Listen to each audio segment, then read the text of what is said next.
because they flow with the trends. They put their politicians first before God and their families. Man, this world is trippy. Yeah, this world is trippy.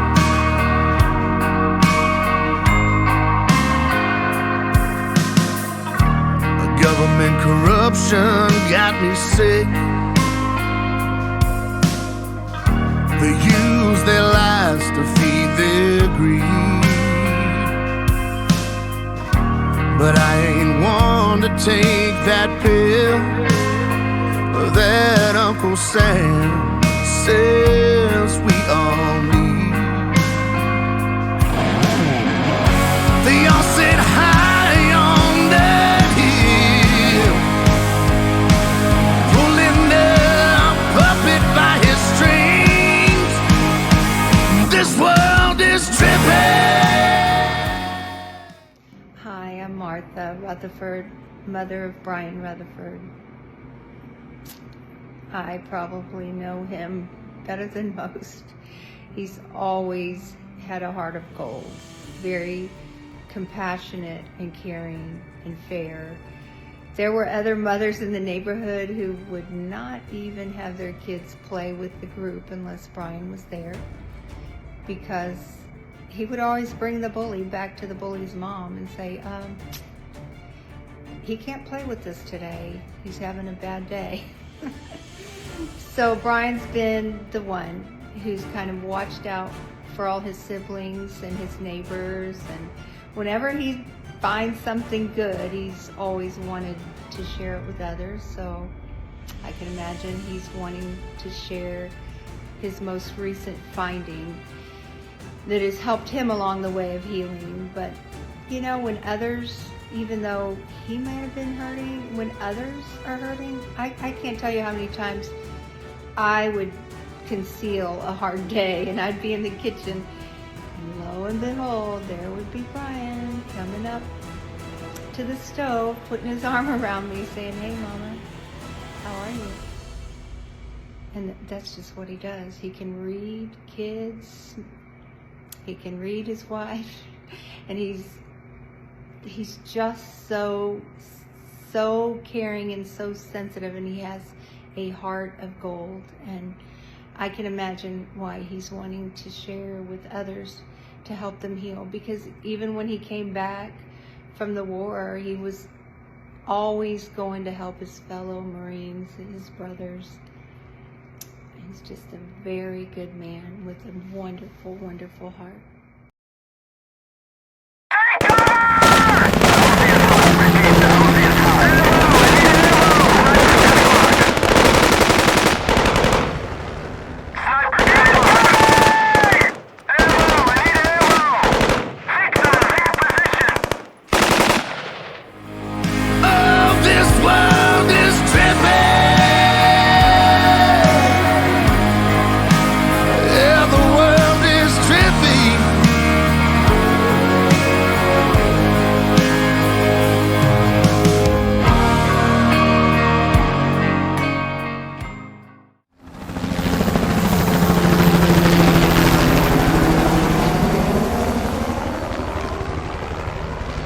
We are John and Ruth Holler, the parents of Lance Corporal Luke Benjamin Holler.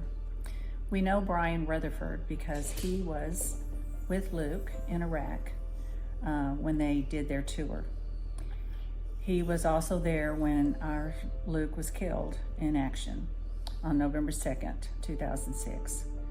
We're very grateful to Brian and the whole team, but Brian has definitely exhibited a lot of authority, compassion. He is very much a leader. We are proud to know him, and he is just an upstanding man. We've watched him through the last 17 years overcome hardship and continue to press on with tremendous obstacles to overcome. The the issues that he had to deal with because of all the combat and all of the explosions and all the trauma and the loss of friends and the loss of abilities and things has just been tremendous. And his battle has not yet been over yet. He's still fighting these battles, and he's done an amazing job.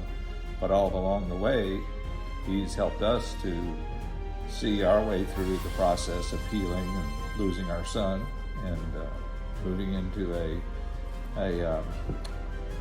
the only place you can go, which is you've got to deal with it and move on. And we miss our son. We miss all those that gave their life, and that, but those that came back also lost a lot as well. It takes time. It takes a lot of energy. It takes a lot of support. And Brian has exemplified a true warrior, both over there and over here, in helping his friends to heal, helping the family of those who've been affected by these tragedies and these things. And so he's carried the fight on, and he continues to carry it on. And it's just been an amazing journey to watch him come from being hurt and being overwhelmed by those injuries and things that he sustained while being over there, and then moving into a position of being a leader and helping others to see their way through as well. We love you, Brian. Love you, Brian. So it's been a month and a couple days since my initial first deep dive, and things have been good. Other than I lost Dan Poltz the day before Thanksgiving, my mentor, and that has been extremely rough. And I haven't felt this kind of grief since,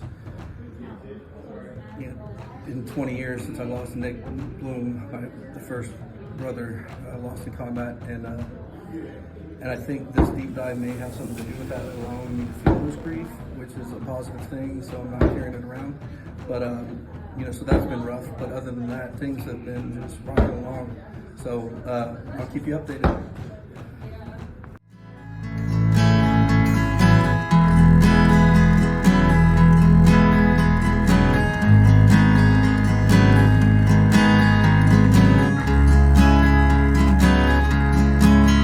We've got people living on the street, leaders bound to the elite, and it makes me sad.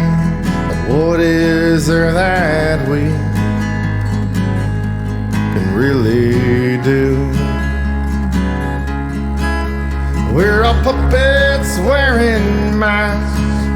You'll be fat if you don't get vaxxed, and there's violence in every city that I come to.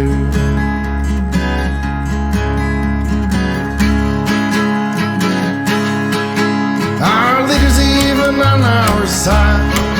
Are they just trying to cover their highs? I think it's time we take our freedom back before it's too late.